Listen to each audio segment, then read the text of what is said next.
And so at the beginning of verse 7, when he says, what shall we say then? Is the law sin? He uses that may it never be, me genoita in Greek, the strongest Greek negative he could find. Here's how he ends up doing a defense of the law in chapter 7. It's an onus he feels like he bears in his conversation with Jewish Christians, and maybe even with this imaginary interlocutor who's speaking on behalf of a Jewish non-Christian. Right? He says, I would not have known sin had it not been for the law.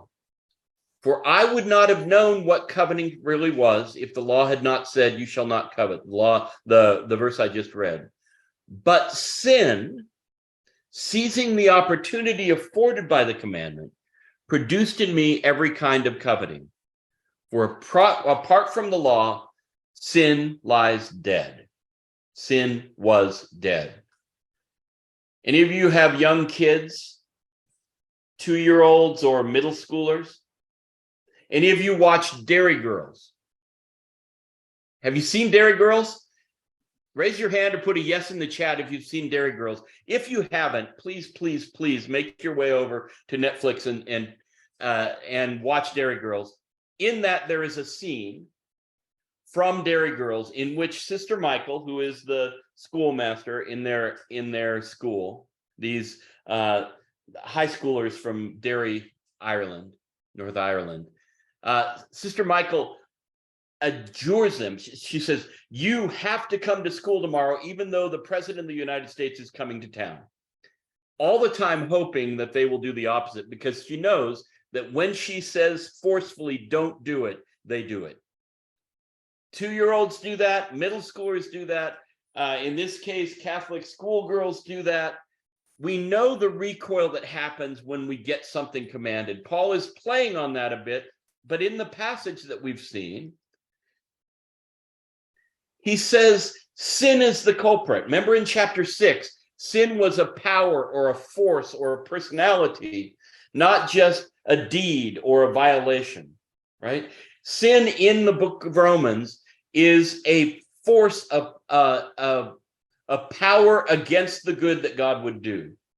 And so, is law guilty here? Well, law told me not to covet, but it wasn't law that made me covet.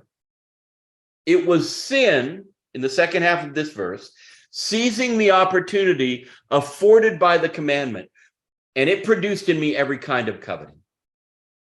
So sin becomes the recoil of the 2-year-old, or of the middle schooler, or of the dairy girl, or of you and me. Sin becomes the energizing force that moves us to push back at a good command of God. In this case, you shall not covet. Do you see that? So Paul's apologetic for the law. We don't have time. As I said, we've got a lot to do tonight. We don't have time to go all the way through his whole case.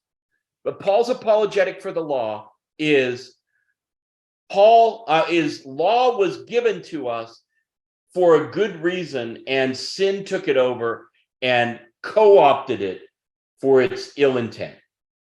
Sin jumped in and produced in us all kinds of recoil against law.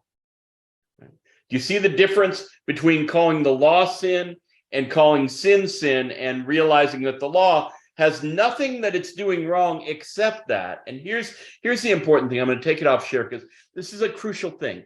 If Paul is trying to clear the law of charges, law is not sin he's trying to establish.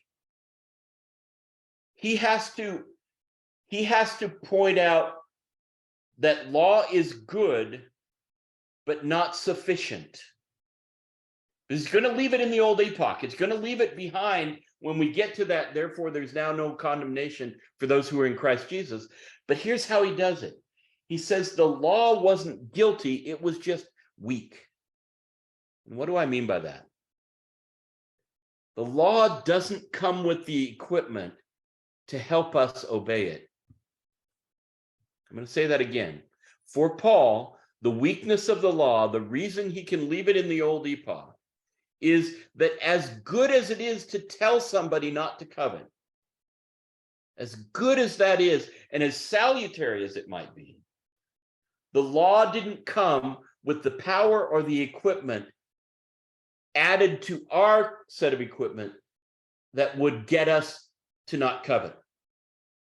The law sat there and it was vulnerable to sin's overtake, to sin's possessing the command and getting us to do it.